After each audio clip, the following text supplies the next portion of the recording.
Hello everyone, welcome back to my channel. आज हम discuss करेंगे डे 3 के target. So let's get started. Day 2 that means 9th मई को मैं कोई भी वीडियोस अपलोड नहीं की क्योंकि मेरे बॉडी में बहुत ज़्यादा पेन हो रहा था। तो मैंने सोचा उस दिन मैं रेस्ट ले लेती हूँ क्योंकि मेरा फोकस तो बन ही नहीं रहा था पढ़ने में। तो मैंने ये सोचा कि जो डे 2 के टारगेट्स होंगे मैं वो किसी और दिन एडजस्ट कर लूँगी, मैं बहुत ज़्यादा दूसरे दिन पढ़ लूँगी। आज हम डिस्कस करने जा रहे हैं डे 3 के टारगेट। तो पहला टारगेट है आईयूपैक का, जिसमें मुझे करना है जेईई मींस के लास्ट 10 इयर्स क्वेश्चन और मुझे नोट्स को रिवाइज़ करना है। तो देखते हैं मैं कर पाती हूँ कि नहीं।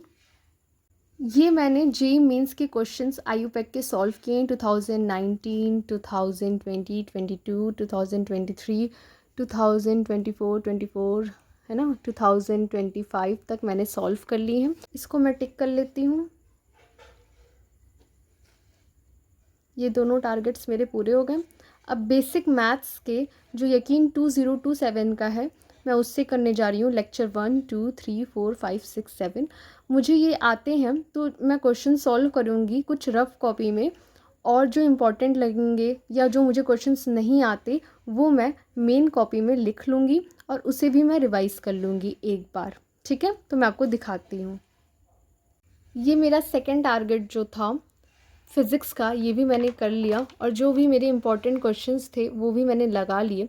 अब लेक्चर 8 को मैं कंटिन्यू करूँगी 11th मई को, जो मेरा होगा डे 4। और यहाँ तक जो भी मुझे इंपॉर्टेंट लगा, जैसे ये log 1 की वैल्यू, ये सब हम भूलते हैं, तो ये मैंने एक जगह नोट डाउन कर लिया और मैं इसे रिवाइज़ कर लूँगी।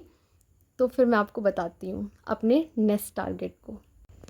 तो मैंने बेसिक मैथ्स के भी कर लिए हैं और जो मैंने बताया था रिवाइज़ वो भी मैंने कर लिए। अब मैं इनऑर्गेनिक की केमिकल बॉन्डिंग करने जा रही हूँ, जो मैंने बताया था ना मोहित सर का, मैं आपको दिखा देती हूँ।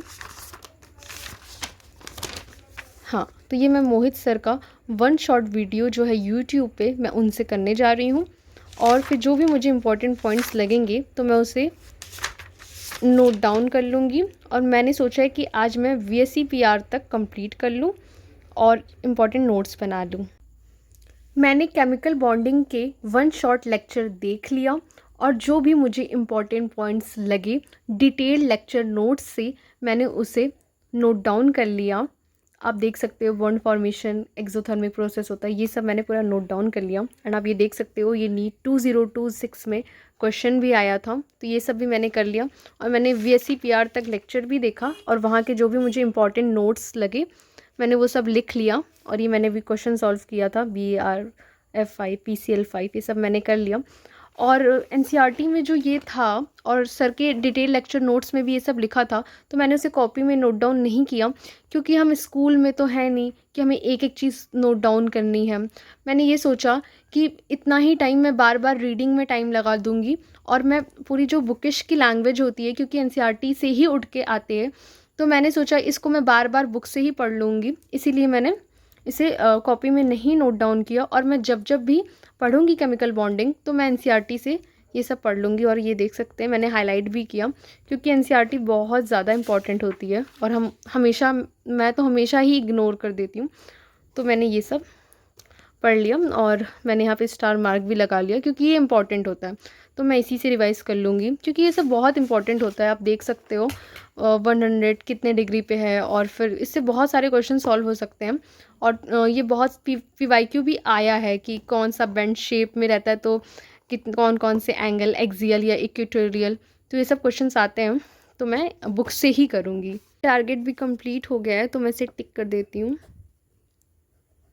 अब नेक्स्ट टारगेट है रिप्रोडक्टिव हेल्थ को NCERT को रीड करना, तो मैं ये जा रही हूँ करने।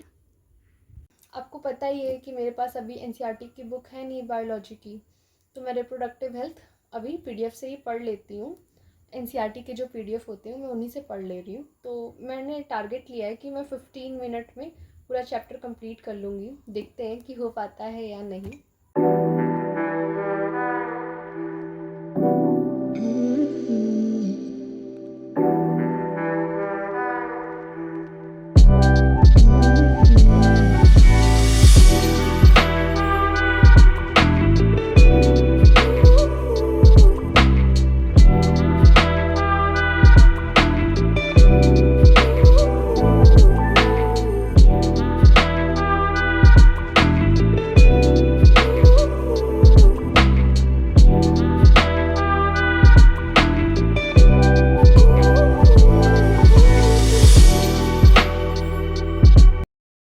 मैं आपको एक टेक्निक बताती हूँ जो मैं फ़ॉलो करती हूँ। मैंने रिप्रोडक्टिव हेल्थ जो मेरे फ़ोन में एनसीईआरटी का है वो मैंने पूरा रीड कर लिया।